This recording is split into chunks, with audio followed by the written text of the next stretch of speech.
34th Infantry Division in 11 Corps in the 6th Army under Paulus, facing the 13th Guards Rifle Division of the Soviet 62nd Army under Zhukov, as the heavy fighting of Operation Uranus echoed in the distance. Zhukov was trying desperately to encircle Paulus, as a preliminary to destroying him and his 300,000 colleagues.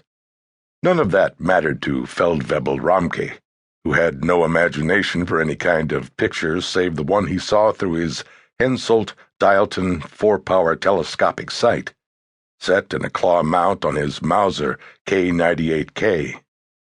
He was a sniper. He was hunting a sniper. That was all. The Russian had moved in a few weeks ago, a very talented stalker and shooter, and already had eliminated 7 men, 2 of them SS officers. It was thought that the fellow had worked the Barricade factory zone before that, and possibly Memomova Hill. He liked to kill SS. It wasn't that Ramke had any particular investment in the SS, which struck him as ridiculous. He was farm-raised and thought the black costumes were something for the stage or cinema. Additionally, he knew nothing of politics, except that the fatherland had been starved into submission in 18, then gotten screwed in the Treaty of Versailles. But he was a good soldier, an excellent shot, 29 kills, and he had an assignment and meant to bring it off. It would keep his captain happy.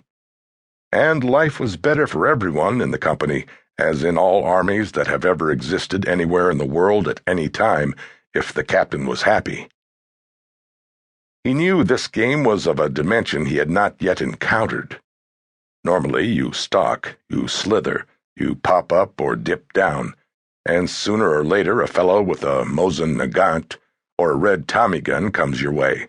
You settle into position, hold your breath, steady the weapon on bones, not muscles, watch the crosshair ooze towards center body, and squeeze. The fellow staggers and falls, or he steps back and falls, or he simply falls. But it always ends in the fall. Plop, to the ground, raising dust or snow, followed by the eternal stillness known only to the dead. But the character on the other side of the street was too good. So the new rules were, you never moved. You emulated the recently deceased. You never looked up or about. Your field of vision was your battlefield, and it covered about 30 feet at 250 meters. You stayed disciplined. The rifle was loaded and cocked, so there was no ritual of bolt throw, with its bobbing head and flying elbows, either of which could get you killed. The name of this game was patience. The opponent would come to you. It was a question of waiting. Thus, Gunther was perfectly constituted for the job, being barely literate and lacking any ability to project himself in time or space. He was the ideal sniper. What was, was.